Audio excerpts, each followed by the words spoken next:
매일 아침을 뉴스로 깨웁니다. 신율의 출발 새아침.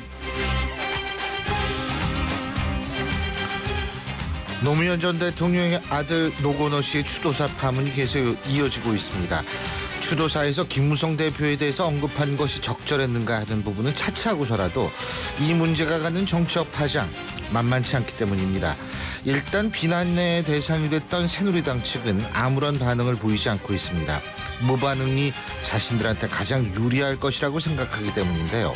광주에 가서 물세를 받고 또 봉하마을에서 물세례를 받았던 김무성 대표를 바라보던 중도층들의 여론이 결코 자신들에게 불리하지 않을 것이라는 그런 판단에서라고 생각이 됩니다. 그리고 야당 내에서의 내분도 노건호 씨의 발언과 또 김한길 천정배 의원에게 가해진 야유와 물세례를 통해서 더욱 격화될 것이라는 분석이 많은데요. 그렇다면 김상곤 위원장의 혁신 과연 어떻게 될까요? 오늘 이 부분 새정치민주연합 박지원 의원으로부터 들어보겠습니다. 신율의 출발 새아침 오늘 순서 시작합니다.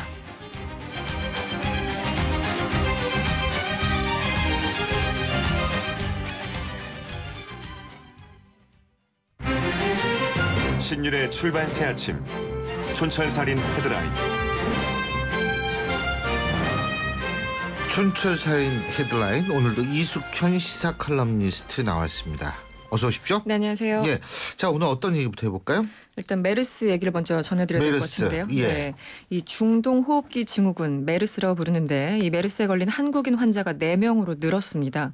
이 최초 환자와 한 병실에 입원했다가 메르스에 감염됐던 세 번째 환자의 딸 김모 씨라고 합니다. 40대 여성인 김 씨는 어제 낮 12시쯤에 38도가 넘는 고열과 두통, 기침과 같은 메르스 의심 증상을 보였습니다. 예. 당초 김 씨는 아버지의 감염 사실이 확인됐을 때 자신도 국가지정 격리시설도 보내달라 이렇게 요구를 했지만 보건당국이 감염됐을 가능성이 낮다고 보고 당초 집으로 돌려보내서 자가 격리 중이었다고 합니다. 예. 하지만 닷새 만에 감염 사실이 확인되면서 이 질병관리본부의 방역 대책에 허점을 드러냈다는 지적이 나오고 있습니다. 예. 그렇군요. 그 본인도 사실 좀 빨리 검사를 하고 확실한 거를 알고 싶다라는 얘기를 한 것으로 지금 기억을 하고 있거든요. 네네.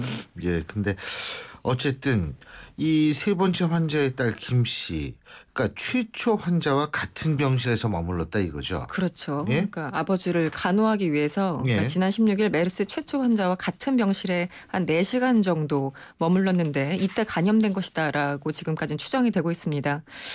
지금 뭐 여러 가지 의미가 있는 게 일단 아시아에서 이렇게 메르스 2차 감염자가 발생한 건 우리나라가 처음이라고 합니다. 메르스는 지난 2012년에 사우디에서 처음 확인된 이후에 지금 중동에서 상당히 유행하고 있는 병인데요. 예. 최대 14일의 잠복기를 거쳐서 38도 이상의 고열과 호흡 곤란 등의 증세를 보입니다. 메르스는 환자나 낙타와 접촉해서 전파되는 것으로 알려졌는데 예. 유럽의 질병통제청에 따르면요. 최근까지 23개국에서 총 1,140여 명이 감염됐고요. 이 치사율은 무려 40%에 달한다고 합니다. 글쎄 이게 치사율이 높더라고요. 네. 예. 자, 또 다른 소식 어떤 게 있습니까? 일단 국회로 가보겠습니다. 예. 어저께 여야 원내 수석 부대표가 만났습니다. 이 공무원 연금 개혁안이나 본회의 의사 일정 상당 부분을 합의했는데요. 그 야당 측에서 문영표 보건복지부 장관 해임을 요구하고 있어서 상당히 진통을 겪고 있습니다. 이 새정치연합은 해임 건의안 처리가 전제되지 않으면 다른 법안들을 처리할 수 없다면서 지금 여당을 압박하고 있습니다. 예. 이춘석 수석 부대표는 이 문영표 장관이 잘못된 통계 수치를 언급해서 여야 합의안을 깨는데 결정적인 기여를 했다 이렇게 주장을 했고요. 이 공적연금 강화 특위에서도 그런 역할을 하지 않을 거라는 보장이 없다 이렇게 주장하기도 했습니다. 반면 새누리당은요, 이 공무원연금 개혁안 처리나 문 장관의 사퇴는 전혀 별개의 사안이다 이러면서 반대 의사를 보이고 있어서요. 예. 오늘 중 다시 만나 또 협의를 해야 될 것 같습니다. 근데 제가 얘기를 안 하려고 그랬는데 연휴 끝나서 이 얘기는 꼭 해야겠어요. 법안은 본인들의 주장을 관철시키기 위한 어떤 인질 같은 존재는 아닙니다. 이거 안 해주면 다른 법안을 통과 안 시켜주겠다.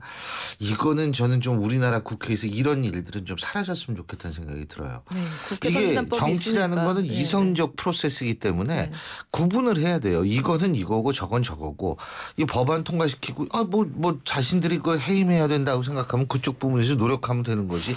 이거 해임 안 하면 이거 통과시켜주지 않겠다? 사실 저는 이거는 이성적인 반응이라고 생각하지는 않습니다. 아 참. 오늘 연휴 끝이 돼가지고 좀 기분 좋은 얘기만 하려고 그랬는데. 네, 이게 좀 국회 얘기가 나오면은 기분 좋고 예. 안 끝나죠. 네. 예. 자 그리고 다른 뉴스 얘기해 보죠 뭐. 네, 새정치민주연합 김상곤 전 경기도 교육감이요. 새정치민주연합의 혁신위원장직을 수락했습니다. 예. 이제 인선 위원 선정에 들어가 있는 상황인데 10명 안팎의 위원으로 구성될 전망입니다. 지금 문 대표는 전권을 위임하겠다 이렇게 밝힌 상태라서 어떤 또 조합이 꾸려질지 지금 주목되고 있습니다. 김 교육감은 어제 이종걸 원내대표와 일단 회동을 하면서 활동을 본격화했습니다. 이종걸 원내대표는 당내 인사들을 이른바 친노, 비노 그룹과 중도 성향 두세 개 정도로 묶어서 혁신위와 간담회를 마련하겠다 이렇게 제안을 했고 김 위원장도 긍정적으로 받아들인 것으로 전해졌습니다. 한편 복수의 새정치연합 관계자들에 따르면 당의 공식 기구인 민주정책연구원이 지난 4.29 재보선 결과에 대한 평가 보고서를 작성하고 있는 것으로 전해졌습니다. 예. 이 평가서는 다음 달 2일쯤 나올 예정이라고 하는데요.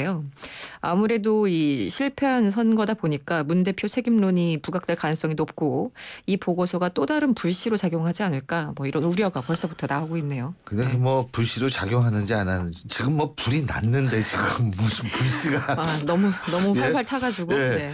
그리고 또 한 가지는 우리가 지금 전권을 위임했다 문 대표가 네. 전권을 위임한 것은 혁신위의 구성 그다음에 조직 활동 기간 이러한 것들에 대해서만 전권을 위임한 것이지 혁신위원회의 권한과 위상은 아직 결정된 바가 없습니다.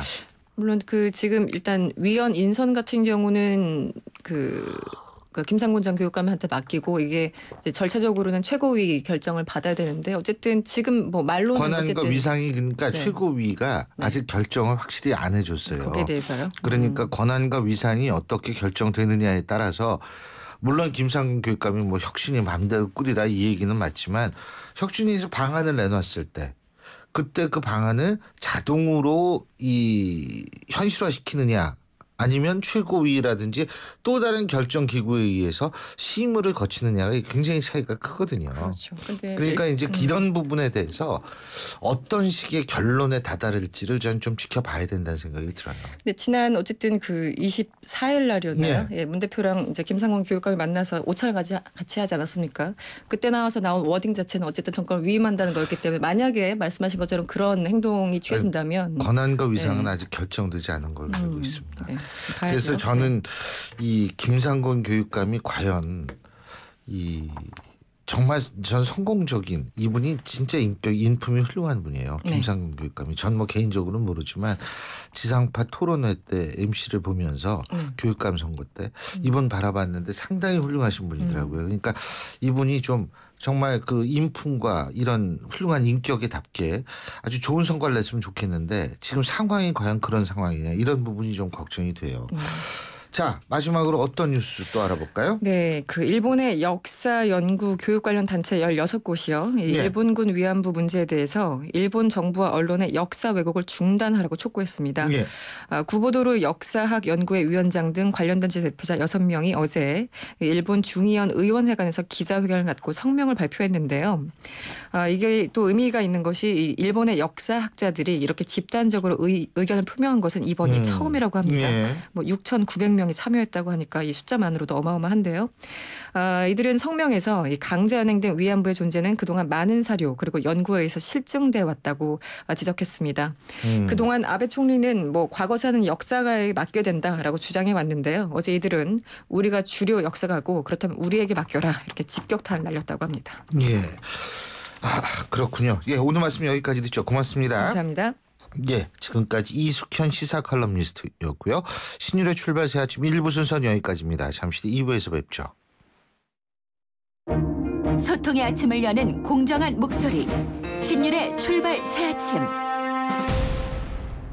신율의 출발 새 아침 2부 순서 광고 듣고 시작합니다. 톡톡톡톡 톡톡톡톡 이 음악은 김치가 맛있어질 때 나는 유산균 소리로 만든 운명 교향곡입니다. 배추김치 톡톡, 열무김치 톡톡, 동치미 톡하게. 유산균이 9배 더 많아 진짜 맛있는 김치. LG 히어스 김치 톡톡. 예, 신율의 출발 새 아침 2부 순서인데요. 자, 지금 현재 7시 29분 36초 지나고 있는데요.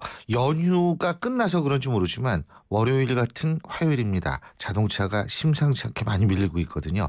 자, 교통 상황 알아보겠습니다. 김미란 캐스터. 네, 출발 새 아침 교통정보입니다. 앞서 들으신 대로 연휴가 끝난 화요일이라 월요일 같은 출근길입니다. 이미 도로 곳곳에 정체가 많이 이어지고 있는데요. 오늘 출근길은 조금 서둘러 준비하시는 게 좋겠습니다. 현재 동부간선도로는 도심 쪽으로 이미 노원교부터 성수 분기점까지 긴 구간 속도가 내려가 있는데요. 50분 이상이 소요가 되고 있습니다. 교차하는 북부간선도로 따라 외곽으로 나가는 길 월릉 나들목 이전부터 구리시계 끝까지 정체 저행하고 있는데요. 반대 도심 진입하는 데도 묵동 나들목 이전부터 하원골 램프까지는 시속 20-30km 안팎입니다. 한강을 따라 강변북로 구리 쪽으로도 지금 가양대교부터 동작대교까지 밀리고 있는데요. 나라는 올림픽대로 하남 방면 행주대교부터 원효대교 지나 한강대교까지 밀리고 있고 다시 성수대교 부근에서도 속도가 조금씩은 떨어지고 있습니다. 서부간선도로도 지금 외곽으로 나가는 길은 목동구 부근 교통량이 조금 많은 상태인데요. 경인고속도로는 서울 쪽으로 이미 부천부터 신월까지 4km 구간이 정체입니다. 출발 새 아침 교통정보였습니다. 신율의 출발 새 아침. 김상곤 전 교육감이 고심 끝에서 새정치민주연합 혁신기구 위원장직을 수락을 했습니다. 그리고 또 노무현 전 대통령의 아들이죠. 노건우 씨의 추도사 발언 파장이 만만치 않게 확산되고 있는데요. 과연 새정치연합 민주연합 내부에서는 이런 문제들 어떻게 바라보고 있고 앞으로 어떤 계획을 할 수 있는지에 대해서 새정치민주연합 박지원 전 원내대표에게 들어보겠습니다. 박 의원님 안녕하십니까? 네, 안녕하세요. 박지원입니다. 예, 박 대표님. 자, 먼저 우리 대표님도 봉하마을 가셨었죠? 네, 갔습니다. 예, 제가 근데 한 가지 좀 여쭤볼 것이 있는 게요. 대표님이 이제 행사 다 끝나고서 어떻게 딴 길로 오셨어요? 다른 분하고? 다른 문으로 해서 나오셨어요? 네, 그렇습니다. 그거는 맞군요. 예. 우리 이호 여사님 비서관이 예.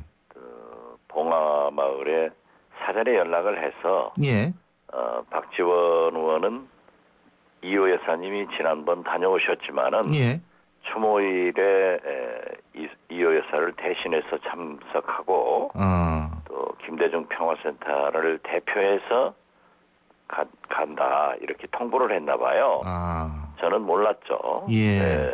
갔더니 저에게 여러 가지 배려를 해주고 아주 의존적으로 잘 해주더라고요. 예. 그리고 이제 다른 의미가 있는 게 아니고 봉하마을 들어가는데 길이 좁습니다.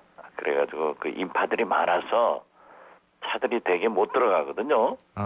그래서 제 차를 노무현 대통령님 사저 권양순 여사님이 기거하시는 사저 뒷문에다 이렇게 안으로 넣어놨더라고요. 네, 거기서 타고 나왔기 때문에 아직 다른 특별한 의미는 없어요. 아니 제가 왜 여쭤봤냐면 신문에서 이제 박 대표님은 특별히 좀 배려를 해가지고 뒷문으로 나왔고 다른 분들은 걸어 나오다가 물세리하고 봉변을 당했다 이런 기사가 나왔거든요. 그래서 그렇게 예측한 게 아니고 다른 분들은 서울에서 집단으로 한꺼번에 하셨지만은 저는 목포에서 차를 가지고 움직였기 때문에 그러한 편의를 제공해 준 것 같습니다. 그래서 친노 쪽이 동교동계에 대한 배려를 한 것이다 이런 해석까지 사실 나왔거든요. 늘 언론이 그렇게 해석해 놓으면 그렇게 생각하더라고요. 그래서 제가 진짜 대표님이 뒷문으로 나오셨나 궁금해서 그거부터 여쭤본 거예요. 근데 어떻게 보십니까? 지금 추도사의 적절성은 참 여러 가지 얘기들이 많이 나오고 있죠. 현장에 계셨던 분으로 어떻게 보세요? 글쎄요, 우선 많은 추모객들이 모여 계시더라고요. 예.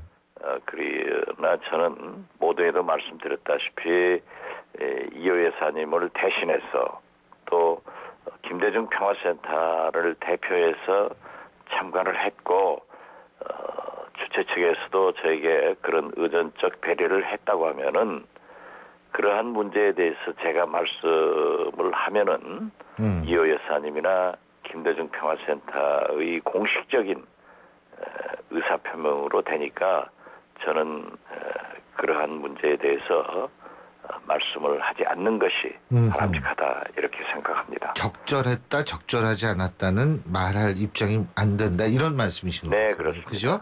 예, 근데 그 파장에 대해서는 좀 말씀해 주실 수 있을 것 같은데요. 예? 글쎄요, 뭐 파장도 그 많은 뭐 저에게도 약간의 그 야지가 있었습니다만, 예, 야유가 그 군중 심리로 뭐 몇만이 모이다 보니까 한두 사람이 그렇게 하는 것은 의뢰이 있는 것이다. 이렇게 저는 가볍게 보았습니다. 예. 근데 김한길 전 대표나 아니면 그 천정배 의원 같은 분들은 상당히 좀 기분이 안 좋으셨던 것 같더라고요. 근데 확실한 거는 김무성 대표 같은 경우에는 지금 광주 가서도 물세례 맞으셨죠, 그죠? 그리고 이 봉화마을 가서도 물세례 받았는데 김무성 대표 같은 경우에는 그러면 오히려 중도층한테 동정 여론이 더 많이 일어나지 않을까? 저는 이런 생각도 들거든요. 어떻게 보십니까? 뭐 글쎄요, 그 문제에 대해서도 광주에서는 사과를 했고, 예. 바로 광주에서도 제가 한 4, 5m 옆에 앉아 있었어요. 그런데 물론 언론에서는 물세례다 이렇게 표현할 수밖에 없지만은 어떤 분 한 분이 그 생수통 하나를 붓더라고요. 예. 그래서 참 제가 안 했으면 좋겠다. 그리고 많은 사람들도 말리고 예. 그런 거 했기 때문에 제가 그러한 것을 정치적으로 확대 해석하는 것은 저는 바람직하지 않게 생각합니다. 네. 예. 그래도 뭐 이 사방에 가서 물세례를 받고 계시니까. 자, 그리고요. 지금 제가 이 얘기부터 여쭤본 이유가 뭐냐면 어쨌든 이렇게 뭐 물세례가 있고 야유가 나오고 이런 상황이라는 것이 당내에 있어서의 친노와 비노 간에 있어서의 갈등 때문에 얘기가 나올 수밖에 없기 때문이고 거기에서 지금 뭐 그걸 좀 이 봉합하겠다고 출범시키는 게 이 혁신기구 아닙니까? 초계파 혁신기구요. 예? 네네. 자, 김상곤 전 교육감이 이제 위원장이 됐습니다. 어떻게 보십니까? 글쎄, 김상곤 교육감은 저하고도 비교적 잘 아는 분인데요. 예. 그분이 교수하실 때나 예. 또는 경기 교육감을 하실 때 그 개혁적이고 혁신적인 그런 진보적 마인드를 가지고 있는 것은 우리 모두가 잘 압니다. 예. 그래서 김상곤 교육감께서도 문재인 대표와 합의 발표 후 저에게도 전화를 주셨더라고요. 그래서 저도 어떠한 경우에도 문재인 대표께서 당무, 인사, 공천 이러한 권을 혁신위원장에게 이임한다고 하면은 반드시 혁신에 성공시켜야만 우리 새정치민주연합과 또 우리 국민, 국가를 위해서도 필요하기 때문에 꼭 성공하기를 바란다고 말씀드리고 그러한 일을 하는데 저도 협력을 아끼지 않겠다 이렇게 말씀을 드렸습니다. 예. 기대하는 바가 큽니다. 예. 근데 일단은 뭐 계파 등록제 얘기가 나오더라고요. 찬성하십니까? 글쎄요, 그 문제까지는 생각해보지 않았습니다만은 예. 저도 오늘 아침 보도를 보고 일본에서도 그러한 것을 공식적으로 하는 경우가 있거든요. 예, 그러니까 어떤 계파, 나는 어떤 계파 소속이다 이걸 다 공개하는 거죠. 그렇죠. 그죠? 예. 그래서 이 계파에 누구누구가 들어있다. 이걸 딱 공개하는 거면 정리가 쉽다는 거죠, 이제. 예? 글쎄요, 그게 지금 저희 당에도 예. 계파가 있긴 하지만은 예. 의원들이 그렇게 분명하게 하는 분도 있지만은 거의 그렇게 하지 않고 있습니다. 예. 그래서 과연 계파 등록제를 성공시킬 수 있을까? 이런 문제에 대해서는 저는 좀 아하. 어렵게 봅니다. 예. 그리고요. 지금 오늘 보도된 바에 따르면 호남 출신 다선 의원들 그리고 이른바 486이라고 불리는 의원들에 대해서 재선 이상들이면 사실은 좀 걸러내겠다라는 입장인 것 같은데 어떻게 보십니까? 어떠한 경우에도 국민이 당원들이 납득할 수 있는 혁신 공천 그리고 현역 의원의 물갈이는 필요한 겁니다. 그렇지만 그렇게 획일적으로 호남 출신 또는 486 이렇게 했을 때는 또다시 혼란이 올 겁니다. 호남만 하더라도 선거 때가 되면은 표를 달라고 하고 또 선거가 끝나면은 무시를 당하는 것이 굉장히 불만스럽거든요. 예. 그런다고 호남에 있는 주민들이 현역 의원을 전폭적으로 신뢰하는 건 아닙니다. 현역 의원에 대해서 예. 가혹한 심판도 하기 때문에 또한 그 486 의원들도 굉장히 유능하고 야당 의원으로서 반듯한 분들이 많거든요. 예. 그런데 그렇게 호남 486 이렇게 집어가지고 물갈이 대상으로 정해놓은 것처럼 얘기를 하는 것은 또 다른 당내 분란을 가져오는 길이고 지금 솔직히 말씀드려서 우리 당이 분당의 위기에 처한 것도 사실 아니겠습니까? 예. 일부에서는 계속 분당, 신당 창당의 움직임이 있기 때문에 이러한 구실을 주지 않는 그런 명확한 근거와 규정을 가지고 물갈이 공천을 했으면 좋겠다. 개혁 공천을 했으면 좋겠다 하는 생각을 갖습니다. 예. 더군다나 이 호남은 딱 찍어서 지금 얘기가 나오는 거 아니겠어요? 이것 때문에 오히려 지금 친노 비노에 있어서의 갈등이 더 불거지는 거 아니겠습니까? 이렇게 된다면 김상곤 전 교육감, 김상곤 위원장이 친노성 인사라는 그런 이미지를 오히려 강화시키는 결과를 초래할 거라고는 생각하지 않으세요? 그렇게는 생각하지 않습니다. 왜냐하면은 예. 그 혁신 기구가 어떻게 누구에 의거해서 구성되는가는 아직 모르겠습니다. 예. 문재인 대표가 구성을 시켜서 김상곤 혁신위원장에게 넘기는지 예. 혹은 혁신위원장 스스로가 구성하는지 또는 문재인 대표와 혁신위원장이 공동으로 구성하는지 그 자체가 아직 모르겠어요. 그렇기 때문에 김상곤 혁신위원장이 취임을 하시면은 그렇게 지금 현재 고질적인 개파 문제가 특히 친노 비노 이런 구도가 우리 당의 암적 존재라는 것을 잘 알고 있는데 그러한 편파적인 일을 하지 않으실 분이라고 저는 알고 있습니다. 예. 그렇기 때문에 그러한 일을 하지 않을 때 저 같은 사람도 적극 협력하겠다 이런 자세입니다. 지금 그 사정지민주연합 내 위원회가 정치역시 실천위원회도 있고요. 예, 공천개혁위원단도 있고 뭐 여러 가지 위원회가 있잖아요. 제가 볼 때는 그 중에서 연구들은 많이 됐으니까 몇 개 고르면 될 것 같아요. 사실은 글쎄요, 뭐 제가 몇 번 얘기했습니다만은 한 트럭뿐이라 그러셨죠. 예, 그 혁신안이 한 트럭 될 거예요. 예. 그러고 지금 현재도 방금 신율 교수님께서 말씀하신 대로 당내 세계 혁신위원회가 있어요. 예. 그리고 활발하게 토론해 왔는데 예. 새로이 구성되는 혁신위원회가 이러한 것을 취합해서 하려는지 예. 또는 병존하려는지 예. 또 완전히 무시해버리려는지 이런 것 자체가 아직 안 나와 있기 때문에 그렇죠. 제가 무슨 말씀을 하는 것은 분란을 자초하는 길이죠.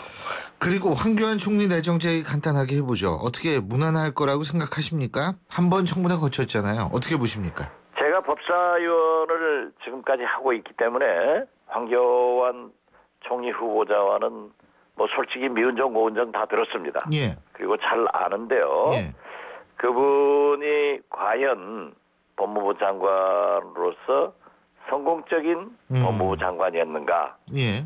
또 과거 법무부 장관 그 인사청문회 때 예. 걸러진 것들이 지금 현재 어떻게 처리됐는가 하는 것들이 굉장히 문제가 될 겁니다. 예. 그리고 야당으로서는 그분이 법무부 장관을 하면서 여러 가지 문제에 대해서 그렇게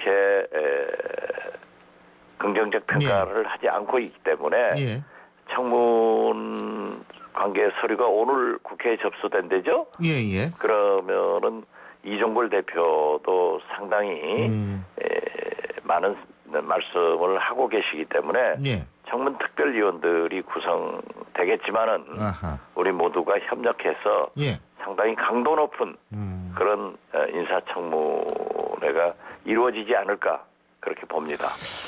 알겠습니다. 예, 오늘 말씀 여기까지 듣죠. 고맙습니다. 네, 감사합니다. 지금까지 새정치민주연합 박지원 전 원내대표였습니다.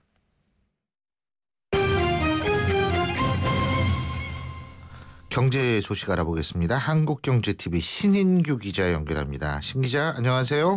네, 안녕하십니까. 미국이 금리 올릴 거라는 얘기 나오죠, 지금. 그죠? 네, 그런 관측들이 많았었는데 바로 어제는 미국이 6월에는 금리를 인상할 가능성이 조금은 적다, 이런 관측이 나왔습니다. 9월에도 할 수 있고 12월에도 할 수 있잖아요. 예, 그렇습니다. 그렇군요. 근데 지금 어쨌든 6월에는 금리 인상할 가능성이 적다. 그렇죠? 네. 근데 미국 금리 인상 왜 이렇게 우리나라나 세계에 관심을 가질까요? 경제 현상을 단적으로 말해서는 안 되지만요. 현재 우리나라 경제에 있어서는 미국 금리 인상이 악재가 될 가능성이 높기 때문입니다. 일단 미국이 금리를 올리면 우리나라도 올려야 됩니다. 미국이 금리를 올렸는데 우리가 안 올리면 상대적으로 같은 돈을 투자를 할 때 금리가 높은 미국에 투자하는 게 이득이니까 우리나라에 투자됐던 외국인 자금이 미국으로 빠져나갈 가능성이 있기 때문입니다. 말하자면 방어 차원에서라도 금리를 올려야 되는 겁니다. 그렇죠. 그러니까 미국 올리고 우린 안 올리면 부동산 이 금리가 마치 그러니까 외국에서 투자한 돈들이 싹 빠져나갈 것이다, 이 말씀이시잖아요. 그죠? 그렇습니다. 예. 그러면 부동산 시장이나 주식 시장 이런 데에는 어떤 영향을 미칠까요? 주식시장을 봤을 때 이론적으로는 미국이 올리면은 우리나라가 금리를 올리기 전까지니까 시차가 있으니까 외국인 투자자들이 국내 주식시장에서 돈을 빼서 그 돈을 금리를 상대적으로 더 높게 주는 미국에 투자를 하게 될 겁니다. 큰 규모의 돈들은 이자 0.1%도 아주 민감하게 움직이기 때문인데요. 거기다가 우리나라가 미국을 따라서 금리를 올리게 되면 그동안에 돈을 빌려서 국내에서 주식했던 사람들에게는 또 큰 부담이 됩니다. 그러니까 금리 인상은 아까 말씀드렸던 대로 그 주식시장과 같은 투자시장 하락 요인으로 작용하게 되고요. 주식시장도 그렇지만 부동산 시장도 금리 인상에 대한 악영향을 받습니다. 이게 더 큰 문제가 될 수가 있습니다. 부동산 시장이 큰 문제다. 그건 어떤 얘기입니까? 금리가 올라가면 최근에 회복세인 부동산 경기가 빠르게 식을 수가 있습니다. 대출이자가 올라가니까 돈 빌려서 집 사는 사람들이 줄거나 또 변동금리로 돈을 빌린, 그러니까 돈을 빌렸는데 앞으로 금리가 올라갈수록 그만큼 내야 하는 이자도 늘어나는 그런 사람들이 늘어나게 되니까요. 그러면 당연히도 부동산 경기도 주춤할 테고 늘어난 이자는 가계부담으로 돌아오는 겁니다. 그러면은 변동금리로 대출을 받는 사람들이 전체 몇 %나 되는가, 이것을 봐야 하는데 우리나라는 5월 기준 가계대출 잔액의 80%가 변동금리입니다.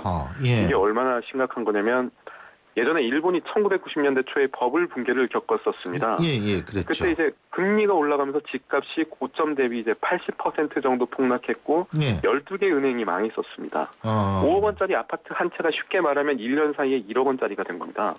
그때 일본의 변동금리 가입자가 전체 가계대출에서 차지하는 비중이 30%였거든요. 우리나라는 조금 전에 말씀드린 대로 80%입니다. 현재 금리 인상에 취약한 구조를 갖고 있는 겁니다. 이거 겁나는 얘기네요. 일본이 은행이 12개가 망했군요. 네네, 그랬었습니다. 장난이 아닌데. 어쨌든 그러면은 앞으로 이 미국 금리와 관련해서 우리 경제가 뭐 위기라고 얘기하긴 뭐합니다만 좀 조심해야 될 부분은 많겠네요. 그렇습니다. 예전에 미국이 저금리를 탈출할 때, 그러니까 지금과 같은 적이 한 번 더 있었습니다. 그때는 상당히 빠른 속도로 금리를 올려서 세계 경제를 충격에 빠뜨렸었는데요.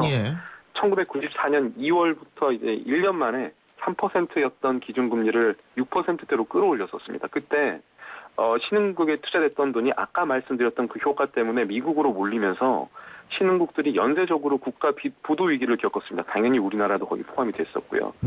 그렇기 때문에 당시에는 굉장히 불행한 일이었지만 학습 효과는 분명히 생겼을 겁니다. 세계 경제를 생각해야 하는 미국이기 때문에요. 알겠습니다. 그래서 앞으로 미국이 금리를 올릴 때도 그때처럼은 아니고 천천히 좀 낮은 수준으로 올리지 않겠느냐 이런 관측은 있습니다. 예, 오늘 말씀 여기까지 듣죠. 고맙습니다. 네. 한국경제TV 신인규 기자였습니다. 점심시간이 지났지만 벨은 계속 울립니다. 7번 테이블 반찬 리필, 4번 테이블 계산, 다시 5번 테이블, 3번 테이블, 이번엔 1번. 박 사장님 쉴 틈이 없어요. 잠깐! 피로부터 풀고 하세요. 지금은 피로가 풀리는 바카스 타임. 풀려라 5천만, 풀려라 피로. 바카스. 수지씨, 소문이 사실입니까? 바람 맞으셨다던데 한 말씀 해주시죠. 바람 맞았습니다. 하이마트에서 제게 꼭 맞는 바람을 맞았습니다.